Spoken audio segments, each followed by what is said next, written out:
Welcome to PianoHub. Today's class is Roar by Katy Perry. We're going to learn efficient chord movements. We're going to use the chords in this song. But first, we're going to learn how to participate in the entire song with a pattern that gets repeated and that will sound good when you're playing along to the recording. There's 4 notes you want to play in the first pattern.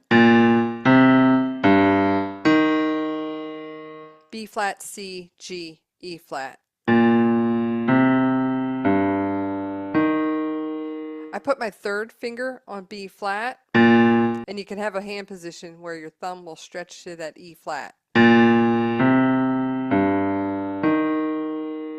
But we'll be hitting these notes much longer and keeping a beat with B flat and D.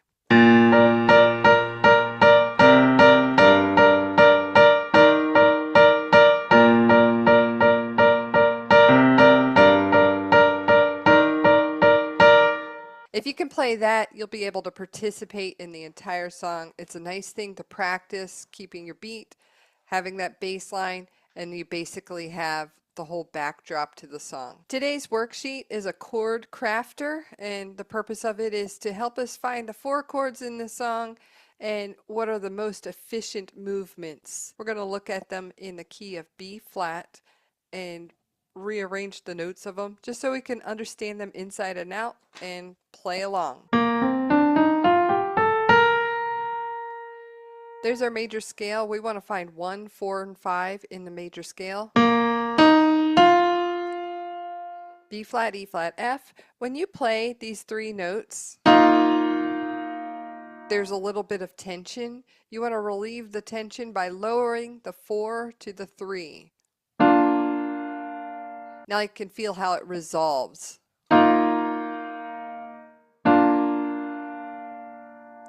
When you make that resolution, you're playing the B flat major chord. We'll just call it the B flat chord.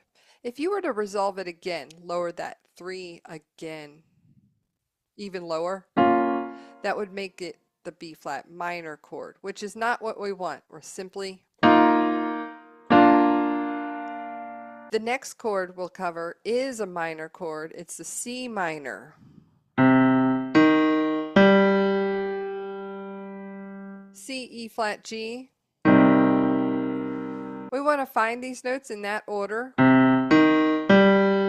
Then we want to rearrange that order by starting on the E flat. And then find the 3rd one.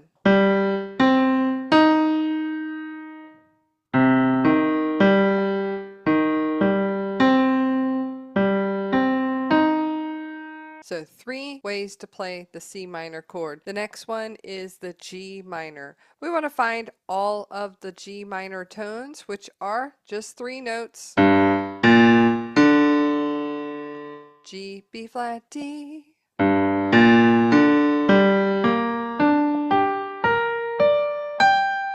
This is a good chance for you to practice hand over hand action. So if you can play those 3 notes in a hand position, pinky, middle finger, thumb, and then go hand over hand.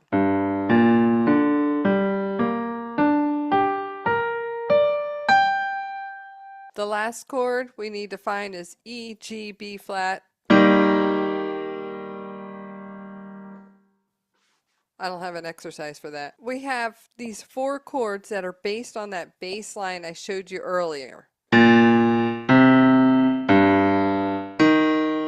Now you don't actually need to play these chords to play the song, but it's good to understand the chords, the notes in them. But if you were to harmonize, you wanted a basic way to harmonize, do that same thing we did before.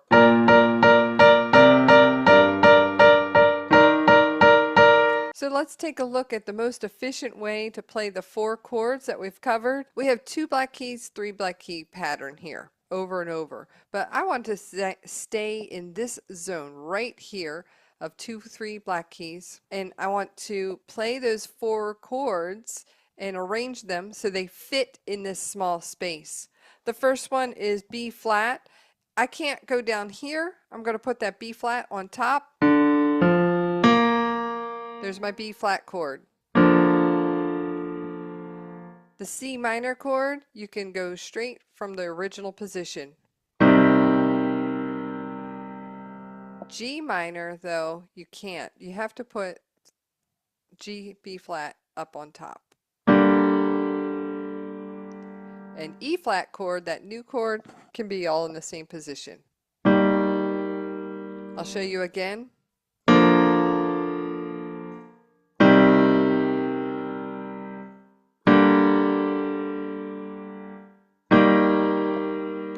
When you learn efficient chord changes like that, it helps you make your own arrangements more subtle and nuanced, not jumping around, not repeating the same pattern. It's good to have a little bit of chord knowledge so you can make more interesting arrangements.